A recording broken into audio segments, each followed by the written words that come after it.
"You can't carry my jock." Those angry words from Larry Holmes in 1985 made millions of boxing fans hate him forever. But now at 75 years old, the truth about the Easton Assassin is finally coming out, and it might change how you see one of boxing's most misunderstood champions. Larry Holmes had two moments that ruined his reputation. The first was beating Muhammad Ali in 1980. The second was that famous jockstrap comment about Rocky Marciano. But the real story behind both events is nothing like what people believe for decades. Let's start with the Ali fight. It was October 1980 in Las Vegas. Muhammad Ali was making a comeback after retirement, but Ali wasn't the same man who danced around the ring in his prime. He was sick, and everyone knew it. 10 weeks before the fight, doctors at the Mayo Clinic found a hole in Ali's brain. They also noted his slurred speech and tingling hands. His speech had been getting worse since 1977. A doctor on Ali's team made a terrible mistake. He thought Ali had a thyroid problem and gave him pills called Thyrolar. Ali didn't know how dangerous these pills were. He thought they were like vitamins, so he took twice as many as prescribed.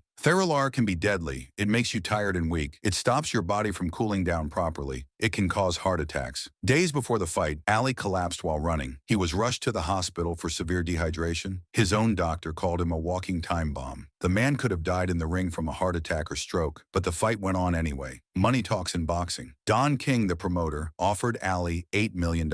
Ali needed the cash. The Nevada Boxing Commission let it happen, even knowing about Ali's brain problems. Holmes knew this was wrong. He had been Ali's sparring partner years earlier. He looked up to Ali like a hero, but Holmes was the heavyweight champion now. He had to defend his title. The fight was brutal to watch. Holmes dominated from the first bell. His left jab was like a weapon. He landed 340 punches while Ali only landed 42. Holmes hit Ali with 2-on-5 jabs. Ali only landed 36. By the fourth round, Ali was exhausted. He had an ugly bruise under his eye. Holmes landed a vicious hook to Ali's kidneys. Ali's knees buckled, but his pride wouldn't let him fall. Ali later said he knew after the first round that he had nothing left. He knew he couldn't win, but he would never quit. Holmes could see what was happening. He begged the referee to stop the fight. The ref told him to shut up and keep boxing. Holmes tried to pull his punches. He even hit Ali with open hands instead of closed fists. He told Ali to quit. By the ninth round, the beating was almost unbearable to watch. Holmes landed an uppercut that left Ali covering his eyes against the ropes. Many people thought the fight should have been stopped right then. Ali's trainer, Angelo Dundee, finally saw enough. After the ninth round, he told Ali this would be his last round. When the 10th round ended, Dundee stopped the fight. Ali had lost by technical knockout for the first time in his career. Holmes didn't celebrate. He was crying in his dressing room. During his post-fight interview, tears rolled down his face. He rushed across the ring to hug and kiss Ali. He said, "I love you. I really respect you. Your house or my house. If you ever need me for anything, just call." Later, Holmes went to Ali's hotel room. He apologized and said, "I didn't want to hurt you." He made Ali promise never to fight again. But the public didn't see Holmes's pain. They only saw him as the man who beat up their hero. Muhammad Ali was beloved around the world. He was more than a boxer. He was an icon, and Holmes had just destroyed him. 3 years later, Ali was diagnosed with Parkinson's disease. Many people blamed Holmes for causing it. They thought the beating Holmes gave Ali led to his illness. Holmes became the villain in boxing's saddest story. The truth is more complicated. Doctors now think Ali's Parkinson's was already starting before the Holmes fight. His slurred speech from 1977 was probably an early sign. The Mayo Clinic report showed brain problems before the fight even happened. But fans didn't care about medical facts. They saw Holmes as the bad guy who hurt their hero. Holmes never got the credit he deserved as champion. He lived in Ali's shadow for years. Then came the second controversy. Holmes was chasing history. He had won 48 straight fights. One more win would tie Rocky Marciano's perfect record of 49 wins and no losses. Holmes's 49th fight was against Michael Spinks in September 1985. Spinks was moving up from light heavyweight to challenge Holmes. Most people thought Holmes would win easily. He was a 6-to-1 favorite, but Holmes had a secret problem.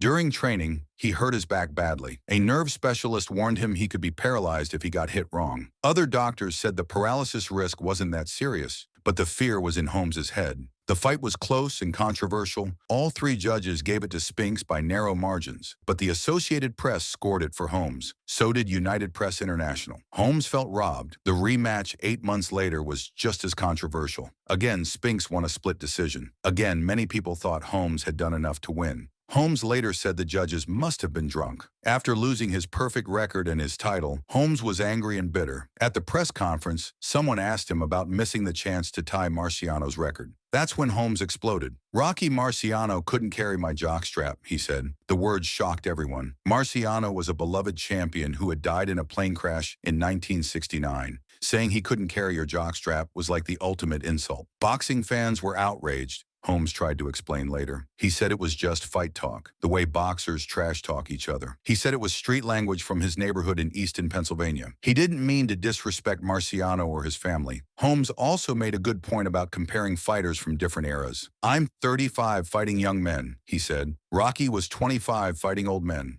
Holmes meant that he was facing prime opponents while being past his own prime. Marciano had fought older champions who were past their best years, but the public didn't want to hear explanations. The jockstrap comment sealed Holmes's reputation as an arrogant, unlikable fighter. It didn't matter that he apologized. The damage was done. The irony is that Holmes had a point about Marciano. Rocky was much smaller than Holmes, with a 67-inch reach compared to Holmes's 81 inches. In a hypothetical fight, most experts think Holmes would have won on points, using his superior reach and legendary jab. But saying Marciano couldn't carry his jockstrap was the wrong way to make that argument. Holmes's cultural background and emotional state led to words that haunted him for decades. Despite all the controversy, Holmes's boxing record speaks for itself. He finished with 69 wins and only 6 losses. He knocked out 44 opponents. He successfully defended his heavyweight title 19 times over 7 years. Holmes's left jab is considered one of the best in boxing history. It was so good that he made an entire era of heavyweights look bad. He's the only man who ever stopped Muhammad Ali in a title fight. Gradually, time has been kinder to Holmes's reputation. Boxing experts now often rank him in the top 5 heavyweights of all time. Documentaries like ESPN's Muhammad and Larry have shown his side of the Ali fight story.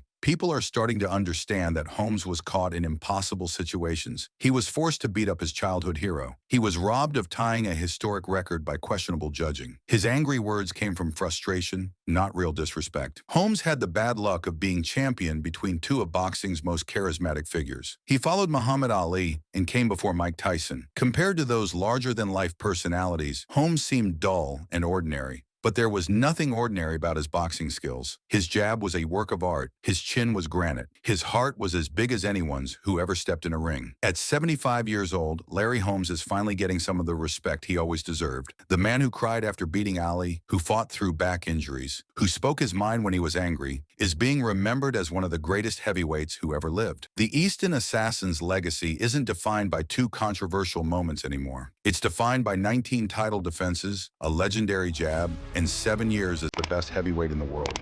Sometimes it just takes time for the truth to come out.